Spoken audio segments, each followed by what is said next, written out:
So where do these mindsets come from? And what can we do about it?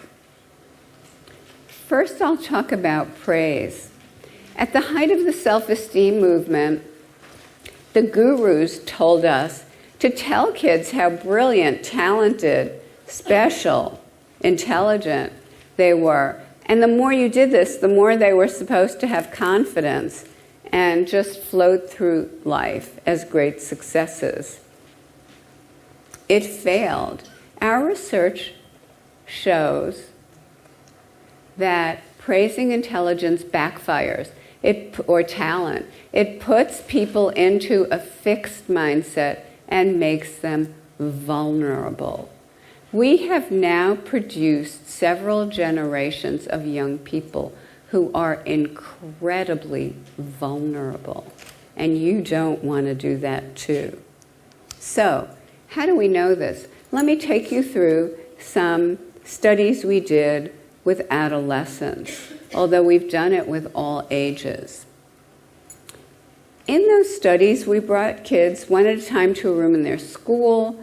We gave them 10 problems initially from a nonverbal IQ test. They did pretty well because we matched it to their level.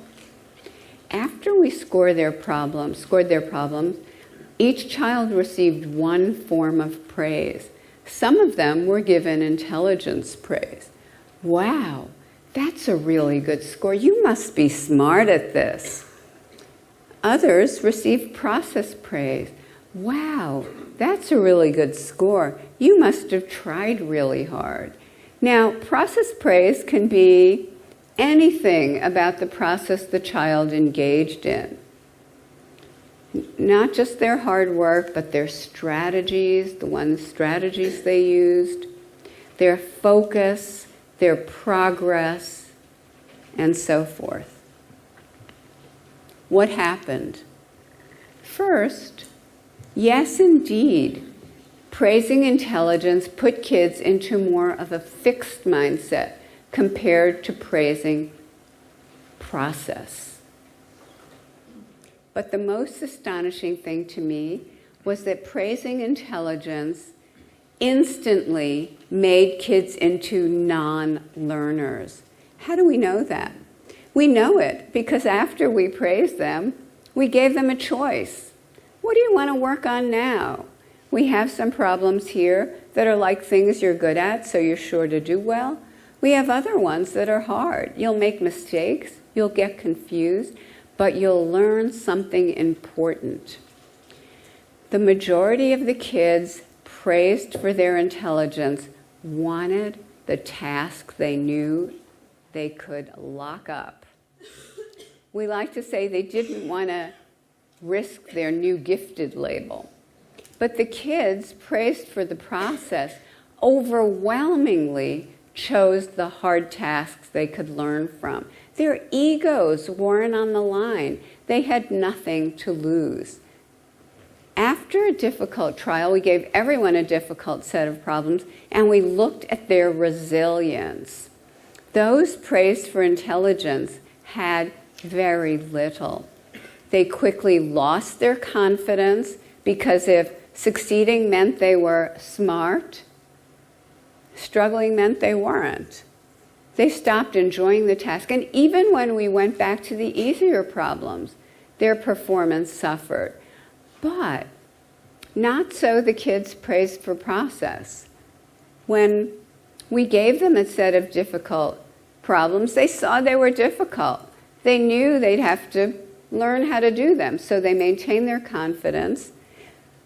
Many of them said these were their favorites. And when we went back to the easier problems, their performance had actually blossomed because they stayed so engaged with the hard problems that they learned new ways to solve them. Oh, I just wanted to mention, we have now shown that mothers' praise to their babies, 1, 2, and 3 years of age, predicts the child's mindset and desire for challenge 5 years later. So it can always be changed, but it's powerful. And now I feel entitled to interfere in airports.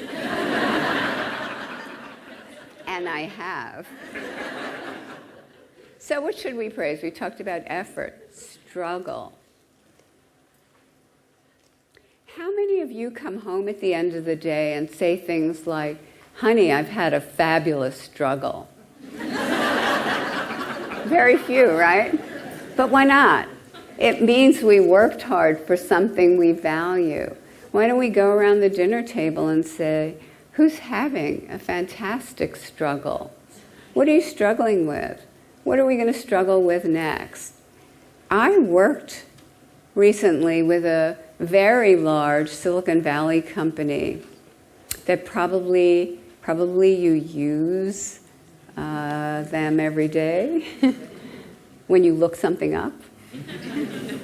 And the department I worked with really felt intimidated and undermined by this culture of genius that surrounded them. They felt everyone walked around acting like a genius, trying to sound like a genius. They felt this was really stifling their innovation and creativity. So we worked together and they seized on the idea of struggle. They started talking struggle all the time. I'm really struggling with this in a proud way. What are you struggling with? Maybe we can struggle with this together. What's our next struggle? And before I came over, I got an email from them saying it had totally liberated them to brainstorm in an unself-conscious way, to try out ideas, to be creative and innovative again. They had created a culture of development for themselves instead of a culture of genius.